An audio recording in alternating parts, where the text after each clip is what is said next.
Hey friends, it's Monday, and I'm back. I'm back. That's life with Julie. I am when you are and where you are. That's what I love about these video vlogs that I'm doing and making them into audio podcasts, because no matter where you are, no matter what you're doing, you can just click and you can listen and just be overawed by my profound thoughts, such as I'm going to present to you right now. Here's what's on my mind today, girls and guys, especially you guys. Heads up, guys. This is especially important for you. There are 3 words that should never ever be incorporated when you are attempting to compliment a woman. Be that woman your wife, your daughter, your mother, your sister-in-law, your mother-in-law, maybe the stranger across the street who's a female. Do not ever, ever incorporate these 3 words. The first word would be stocky. Ah, yes. Here's what brought this whole conversation to mind. I was in Target this weekend, and I had a Facebook friend who approached me, and she had her sweet girl with her, and we had this great conversation. And then she said, "Hey Julie, I have something to tell you that I really think you'll appreciate." So I was at work, and one of the men that I work with said to me, "Hey, you know what? You remind me a lot of my mom. She was petite and stocky too." And he meant that. Bless his heart. He meant that as a compliment. First of all, I'm not sure you should be comparing us to your mother at any time. That's just a little, I don't know. I'd nix that whole idea. But when you add the word stocky, really? That's the best you can do? We're stocky?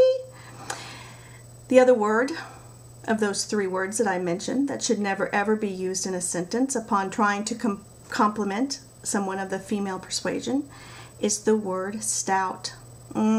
Stout. You know, a beer's stout, so I've been told. A dark ale, a stout flavor, robust. See, I'm not sure we want to be compared to a dark, robust beer being stout. That kind of has implications of rotund. So that's a good word to chuck. But the word that really, really strikes home with me, because I have a personal story to tell about this, let me share with you this therapy-inducing reality for me. I was in early grade school, and I was my height to width ratio was a little off. I was a little wider than I was tall, and I was having a difficult time finding pants that would fit. I could no longer shop at Stevens Toggery in Moberly, Missouri. It was just too painful. I just couldn't wear those girl sizes anymore. So my mom said, "I'll tell you what we'll do. We'll go to Richard's department store here in town, back in Brunswick, Missouri in the day, and we'll pick you up something. Mick will have what you need." She was confident of that. So we go down to Richard's department store, and the whole time I'm praying, "Oh, please God, don't let Beulah be working. Don't let Beulah be working." There was this woman named Beulah, and for whatever reason, she scared the heebie-jeebies out of me. Whenever my best friend Cindy and I would go in there, it was like she was watching us no matter what we did. She just really kind of creeped me out. But there she was. She was loitering around in the girls section as we walked in. So she struck up a conversation with my mom, and my mom, God bless her, she just believes in a few too many details when it comes to her daughter.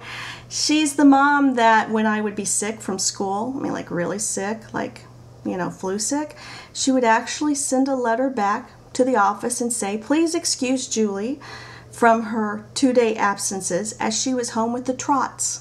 Yes. Have you ever carried a note to school, handing it to the school secretary, knowing that your principal was going to read that you had the trots? Lovely.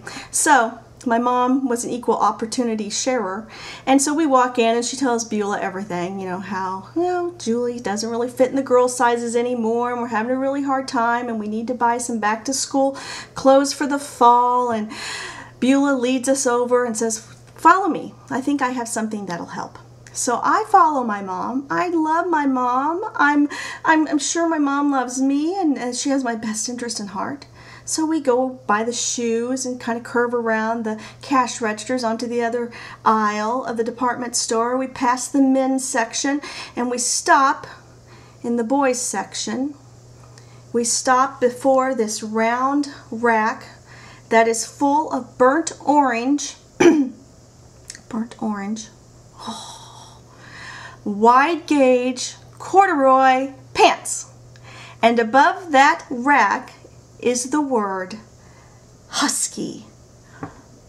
Husky! Are you kidding me?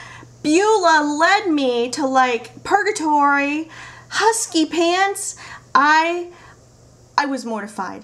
I was horrified. I had to go to the dressing room because my mom made me, and I tried on the corduroy pants and they actually fit, and we had to buy them.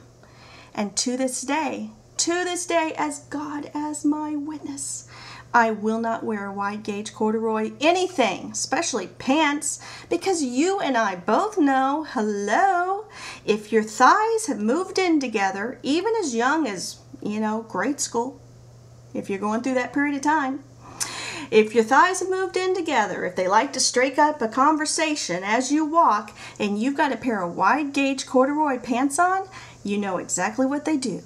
Do it with me, girls. They do this. That's a lovely sound to have making as you're walking down the corridors of the elementary school. Husky. So trust me and hear me. Do not ever, gentlemen, if you're watching this, ladies, teach your sons this. Please, this is important. We have to get the word out. We do not want to use the word solid.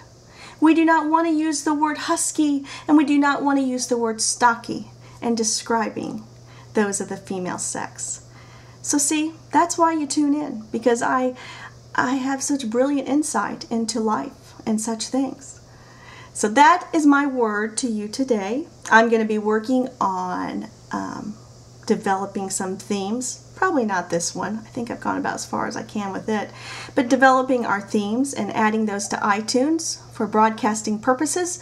So wherever you are and whenever you are, be that Chad, South Africa, be that The Hague, Amsterdam, be it in the next county over, what would that be? McDonough County, here in good old Illinois. You can click, you can listen, you can laugh, and hopefully every now and then go, that was pretty profound.